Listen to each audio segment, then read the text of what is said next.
আসসালামু আলাইকুম। আজকে আমরা আসলাম মাছ ধরতে। দেখা যাক, কালকে রাত্রে এখানে বাইট পাচ্ছিলাম।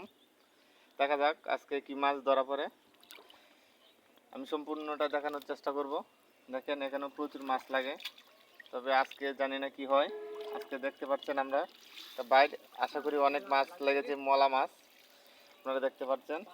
সবাই আমার ফিশিং পয়েন্ট চ্যানেলটাকে সাবস্ক্রাইব করুন এবং সবাই বেশি বেশি করে লাইক কমেন্ট শেয়ার করবেন। চলে যাচ্ছে, দেখতে পাচ্ছেন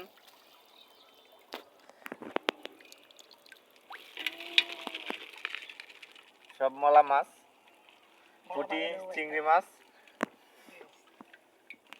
দেখেন এখানে অনেকগুলো মাছ লেগেছে। দেখেন এর সাথে মলা মাছ, আসলে মলা মাছ অনেক পুষ্টিকর।